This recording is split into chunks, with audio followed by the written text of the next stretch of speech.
Hi everyone. The following is taken from The Nonsense of Marxism by Pierre Rameau and Franz Barwick, which is an anarchist critique of Marxism and Karl Marx himself. And I'll leave a link to that below in the description. The Communist Manifesto is the gospel of the Marxist, who considers it to be the epitome of all wisdom and is convinced of its so-called revolutionary content. However, this view does not stand up to critical scrutiny and only proves that all these Marxists who swear by the Communist Manifesto cannot distinguish the terms reactionary and revolutionary. First of all, it should be noted that the Communist Manifesto is not an original work by Marx and Engels, but in terms of content and form, a plagiarism of the French Fourierist Victor Considerant. Marx and Engels adopted the latter's ideas and expressed these views in their own peculiar form, but it is the most concise and clearest summary of Marxism. In the first part of the brochure, capitalist society is divided into bourgeois and proletarians, and this division is described as the result of class struggles. It is worth noting the fact that half of the first chapter actually does nothing but praise and admire the great achievements that capitalism is said to have brought. So it is praised that the cities have conquered the flat country. That is wrong, because today we can feel particularly strongly that conversely the cities are completely dependent on the country. It is also commended that capitalism had snatched a significant portion of the population from the idiotism of rural life. Again, this is wrong, because the idiotism of the proletarian factory slave in the city is no less than that of the poor agricultural worker, and vice versa. The narrow-mindedness of an industrial or commercial bourgeois in the city is no greater than that of a herb squire in the country. Country life is naturally preferable to city life, and therefore the current situation caused by capitalism is to be regretted rather than glorified. Then it says literally, quote, like the bourgeoisie, the country from the city, it has made the barbaric and semi-barbaric countries dependent on the civilized, the peasant peoples on the bourgeois peoples, the Orient on the Occident. End quote. This clearly justifies the imperialist politics of the capitalist state. Imperialist war shows us that the so-called civilized peoples cannot be surpassed in terms of barbarism at all. The opposite of what Marx says is correct. Capitalism has horribly displaced mankind. If it continues to exist, it threatens to completely destroy the last remnants of the good natural disposition of people, mutual aid and free society. These characteristics necessary for socialism are far better developed among some tribal people. All of Marx's views are highly reactionary. In the Communist Manifesto, Marx and Engels say that one of the purposes of the communists is formation of the proletariat into a class. So was it not a class before? Overthrow of the bourgeois rule, conquest of political power by the proletariat. Later, however, it is said that the, quote, communist revolution is the most radical break with the traditional ownership structure. End quote. But instead of going on to explain what this means, it is suddenly told again that the first step towards the workers' revolution is to raise the proletariat to the ruling class. That is, quote, to fight for democracy. Firstly, the use of democracy means using a hitherto bourgeois medium. Secondly, the history of previous revolutions also teaches us, and the experiences under the German Social Democratic government have confirmed to us, that the recognition of democracy after a revolution always leads to its abdication. So just a mess of ambiguities, contradictions and self-denials are contained in these sentences, but no trace of communism. This is understandable because so-called communism, as Marx and Engels sees it, is not communism at all, but state collectivism. While today the producers of commodities are dependent on private capitalists in the use of the production instruments, according to Marx and Engels, and if they had their way, this would be the state, the power that would have to rule over the life and death of the people. The proletariat would remain the proletariat because it would still not be in possession of the means of production. The Communist Manifesto assumes that the state will gradually die off, dissolve itself. This assumption stands against all experiences in nature and society.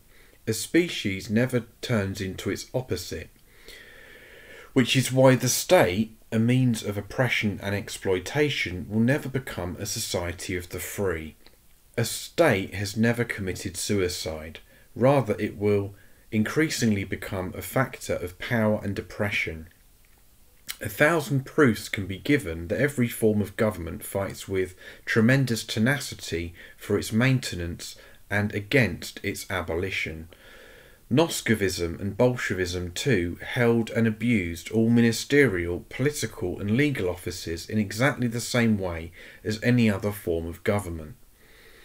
The party and trade union bigwigs are the state powers, the dictators in the socialist state. But already in the present, under the capitalist form, they form a class of their own that works against the interests of the proletariat, at least permanently inhibiting its vigour. They admit that themselves. So they will not work for the death of the state in the state socialist economy, because the death of the state would definitely take away their privileges and positions of authority. Finally, the Communist Manifesto recommends some measures to apply, but they are all reactionary, including 1. Expropriation of real estate and use of basic rent for government expenditure. The starving proletarians would have none of this. According to Marx, they should pay a basic pension for the cultivation of the land to meet the high government expenditures. 2. Strong progressive tax, so money and tax systems should be maintained, which is capitalist and not socialist. 3. Abolition of inheritance law in favour of the state, so everything for the Moloch state, nothing for the people. 4. Confiscation of property from all emigrants and rebels. Anyone who does not agree with the measures of the state dictators will be robbed of their property, of course in favour of the state. 5. Centralisation of credit in the hands of the state through a national bank with an exclusive monopoly.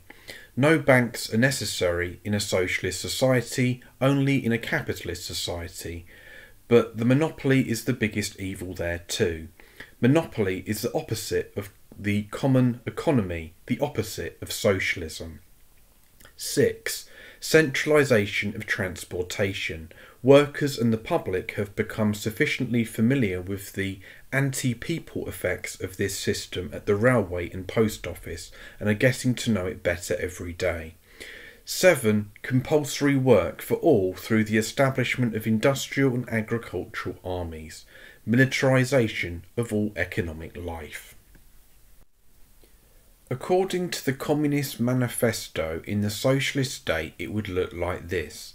They, the chosen leaders, command, rule, but are free from productive work.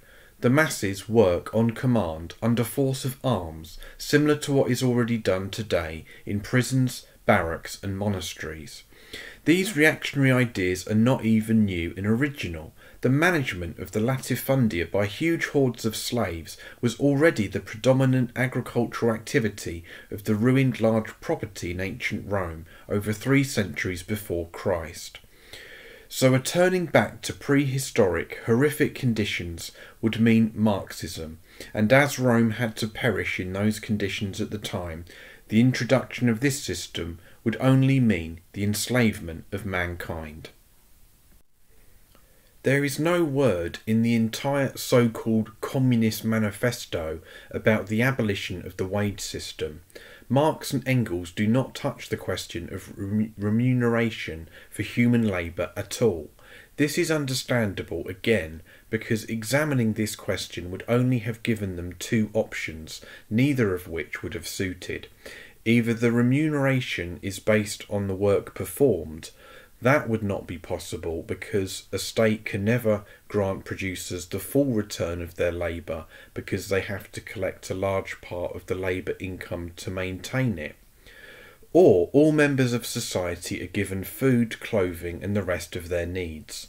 In the latter case, however, the compulsory state is an absurdity because without economic means of coercion, i.e. without the threat of starvation or the like, no so-called communist state could enforce its will against unruly minorities. But if he can do this, he ceases to be a communist, and we are left with a present state with exploitation. In order not to clarify these facts, Marx and Engels had to remain silent about it and leave everything to the course of development. So we see that Marx and Engels, in the so-called Communist Manifesto, falsified a fake communism for the real one. As communist ideas became more and more widespread at the time, Marx and Engels provided their reactionary state capitalist ideas with the false heading Communist Manifesto. Because Marxism has accepted these ideas, true communism has been forgotten by the workers, and the necessary transformation of the capitalist economy into the communist one has now proved to be extremely difficult.